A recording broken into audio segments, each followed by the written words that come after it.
Hi guys, and welcome back to, the briefing room.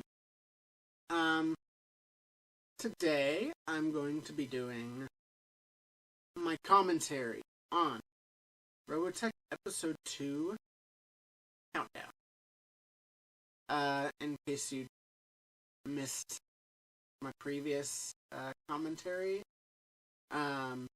explanation is, this is not a reaction. You just turn this on with the other thing, and I kind of give you what background knowledge I know. I have not watched the show in a hot minute.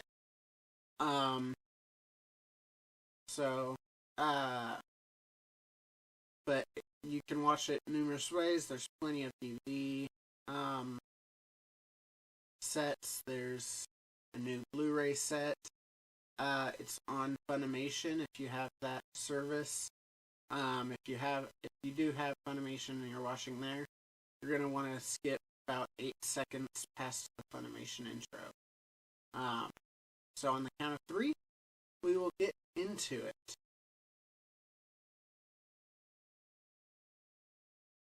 3, 2, 1.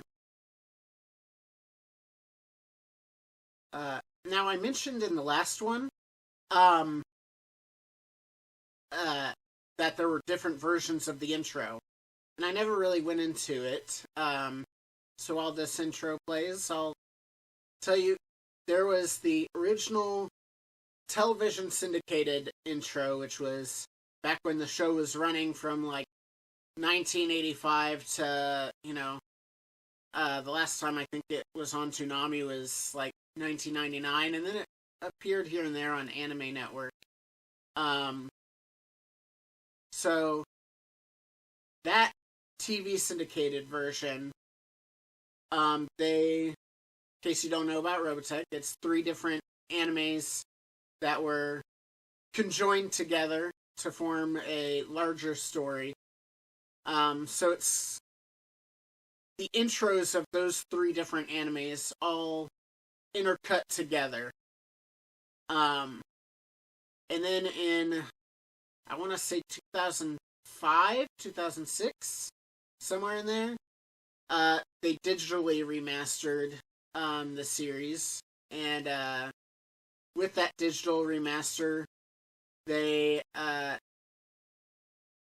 unsplit all of them and just did the traditional intros for each series with the new fonts and everything. And the fonts look good, but I kind of like having those 3 series together. So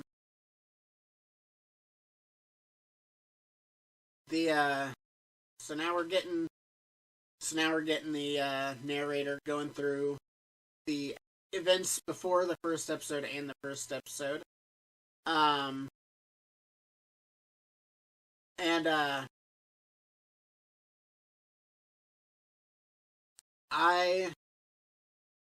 I really like the first episode, as far as it does a good job of introducing a lot of characters.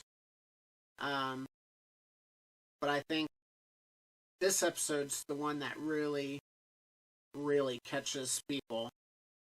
Man, that SDF1 animation, the head of it, it's beautiful.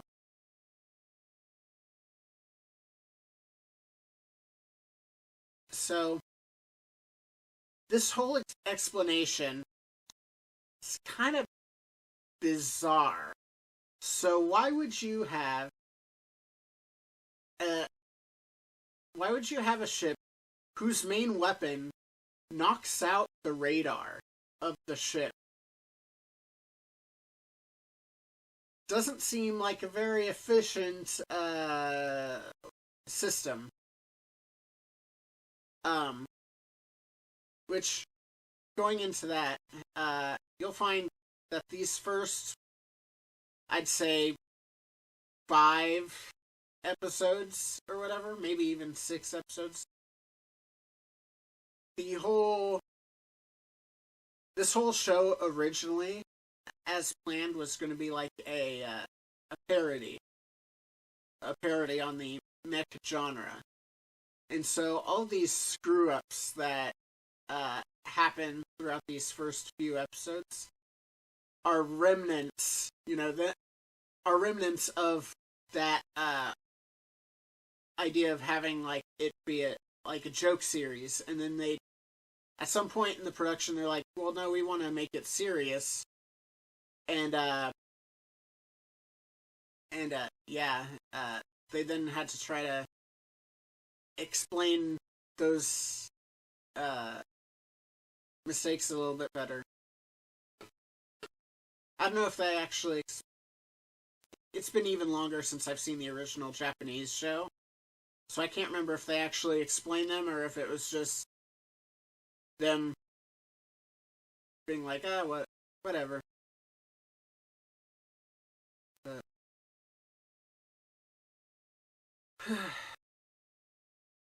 so now this senator. First of all, does he escape Macross in time? Because events that happen in the next episode. You had been stuck here and no longer a senator. And you don't see him after this episode, so. I never thought about that. I just realized that.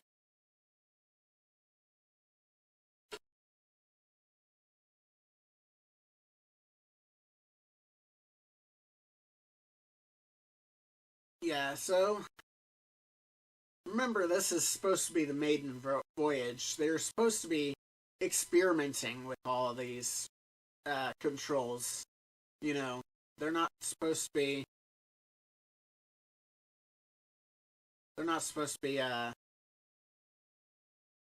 using it in combat yet. They were supposed to be flying around, testing it. Getting a feel for it. That's why all these people are, raw recruits, newbies, that don't understand what's going on. Is they, is that this, you can't really test the ship out on Earth with all of its different systems. So, I do love this little fake out where there's no one in the seat. It's such a dumb little gag, but I love it.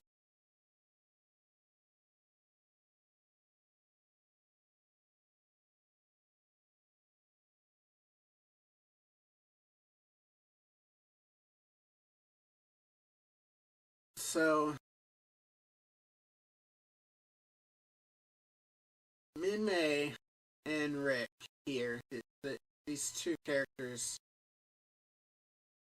we're going to be seeing a lot more of them, FYI. In case you didn't notice about them being over-animated compared to others like that little boy there, Jason.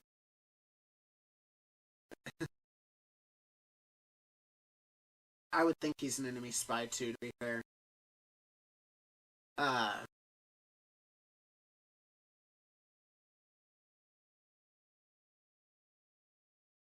So, military supplies that are fish? Is that what he's carrying? I'll see it in a minute. His truck does not say anything about military supplies. Unless, of course, they're trying to disguise it, so people don't know it's military supplies. Keep it on the down low. So,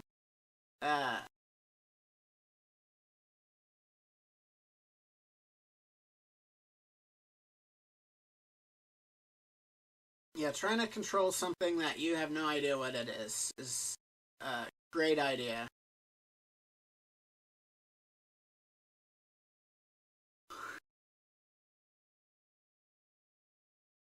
In the book, they describe this, and I mean, it doesn't really show him accidentally hit any buttons, so as far as explaining this, it does a good job. But in the books, those helmets that the pilots wear, they have like neurotransmitters inside of them, basically. And half of the controls is just using your mind. And the vehicle takes that information from your mind and translates it as much as it can. So in the books, he's thinking, oh no, I'm falling, and the ship reacts to the, oh no, I'm falling, by trying to correct the fall, and ends up causing him to fall the other way.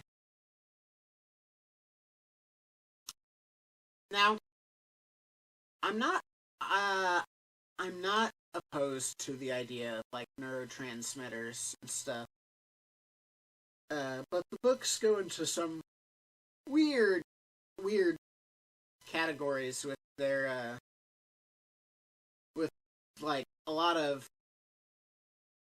almost magic, I would describe it as.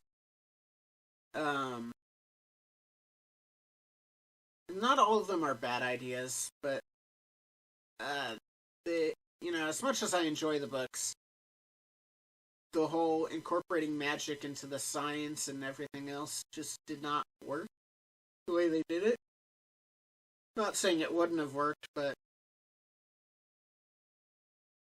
So, the first thing you want to do when you're using alien technology that is untested is crank it to full power to start. You wanted the anti-grav, gyroscopes or whatever, the gravity pods. He wanted them cranked to full power, and they ripped from the ship.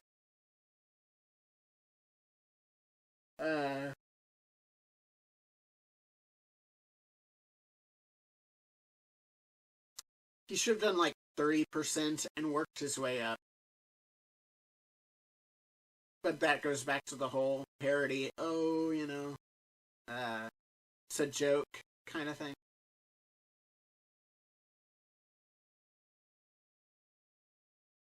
Alright. Yeah, see, swordfish on the trucks. So I'm watching this with subtitles, and man, the subtitles are way behind.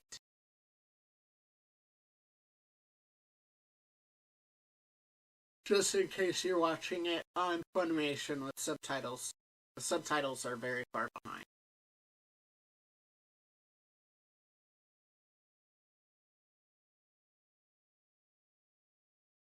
How many kills? That's for the RoboSkull listeners out there. Remember, in the last episode, he bragged about having 108 enemy kills in the previous war. And then here, his girlfriend goes, how many did you kill? And the whole joke of the podcast was that's the relationship is entirely based off his kill count. Man, Skull 1, nah. The Skull 1 paint job just is phenomenal.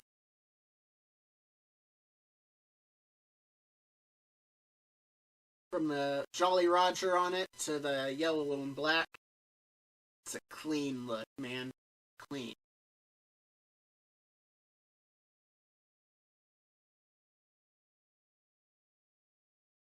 Our first look at Guardian mode. You'll learn about that here in a minute. Now you'll notice their two heads are slightly different shaped. If you haven't watched this show before, or done any research as to why, even, you could have just watched it and been like, but the reason their heads are different shapes is the heads are based off of rank.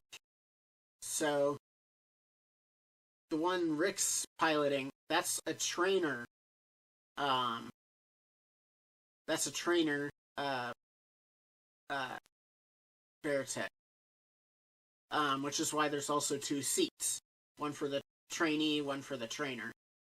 And then Roy is the commander of an entire squadron. And commanders and up, that's the shape of their Veritech set. So that's a VF-1D and a VF-1S, respectively. And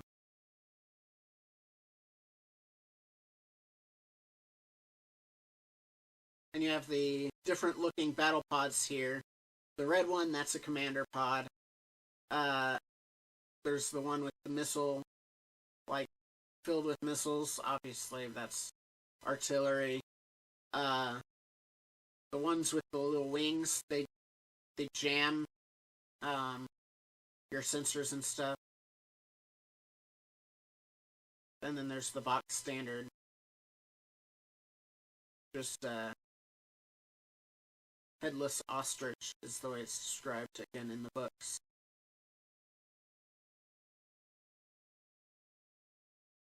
And there's that.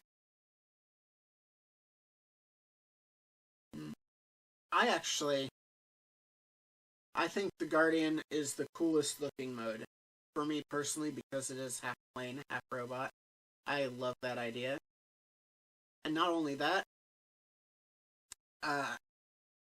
in both the Macross Game Boy game and the Robotech Battle Cry on GameCube, Xbox, PS2,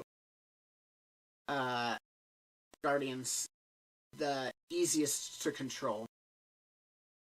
And both those games make me just not like Battloid at all.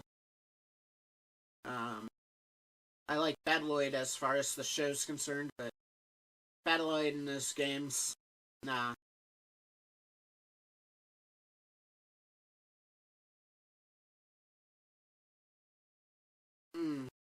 That's a shame. Those impenetrable shelters are just getting, penetrated.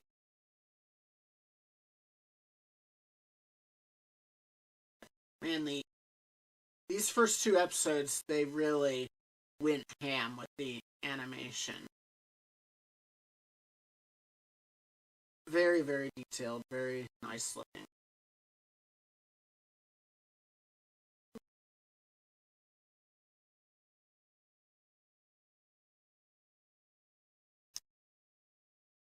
So they're in lunar orbit. That's something to remember. And I might not remember it either. But one of their decisions, which ends up not working out anyway, but one of their decisions upcoming, not in this episode, but later, makes even less sense when you consider they're in lunar orbit.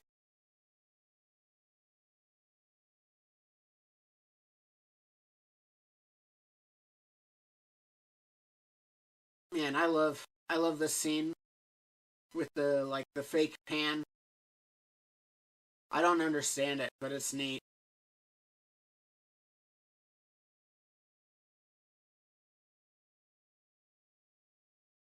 Poor Veritech pilot right there.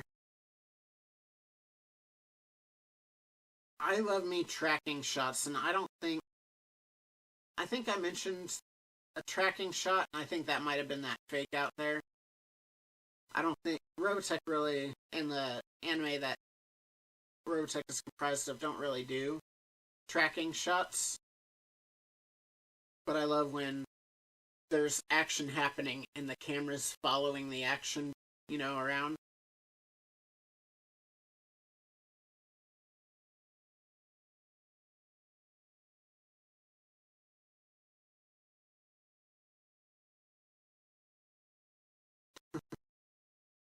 Confirmed she'd rather die than trust him. Imagine if that happened in Aladdin. Do you trust me? Do I have to?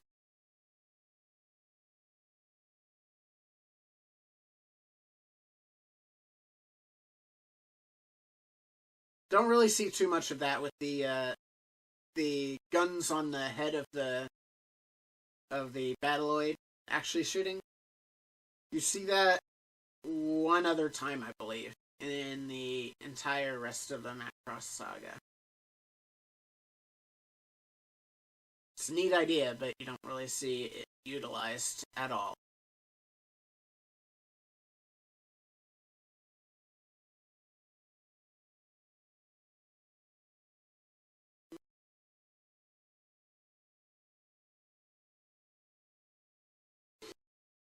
Uh-oh.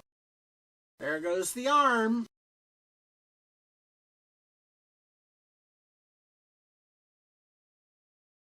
I would say this right here.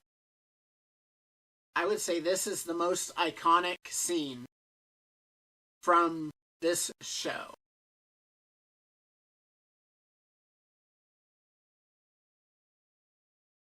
I guess that was kind of a tracking shot, too. And I love how he started falling out, too.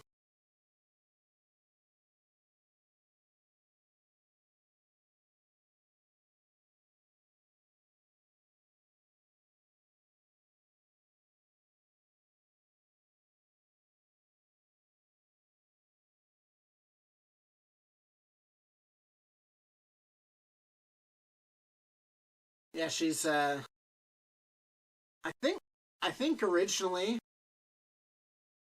I think in the original televised version, she goes, "My hair!" Not, "Oh no," she goes, "My hair!" Which, perfect teenage response right there. Um, for anyone wondering, Rick is 19, Min-Mei is 15, at the moment. So, that is exactly something. I have a daughter that is, entering her teenage years, and that's absolutely the first thing she would think of is, "My hair got messed up." And now the big reveal. The aliens they're fighting are giants.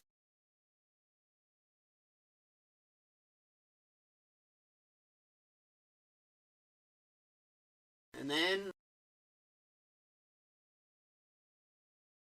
I only heard one gunshot, but there was like 3 blasts coming through him. There's blood.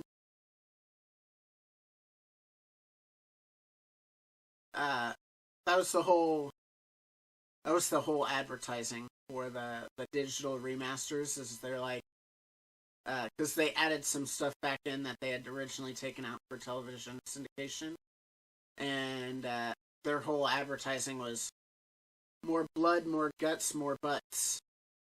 It's like, oh god, the early to mid 2000s, man.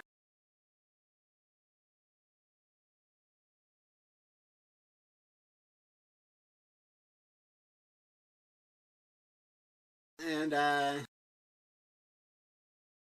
so they're like, yeah, the Earth technology is going to work with this alien shit.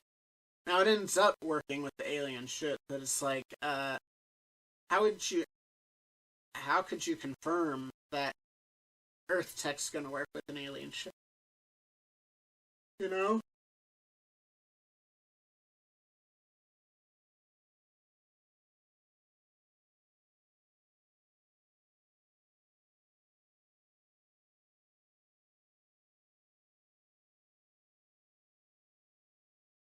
So that this whole like last minute or so, all retconned.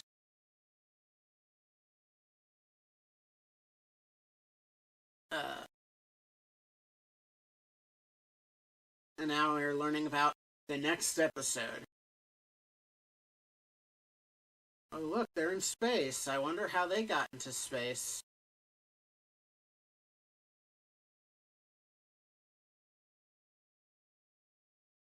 Ooh, space bowl. Wonder what that could mean. Uh, anyway, like I said, this episode, fantastic animation.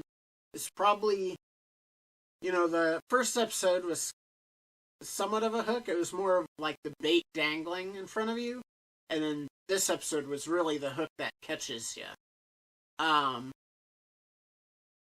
they continue building on the foundation of the characters they set up, and it's great.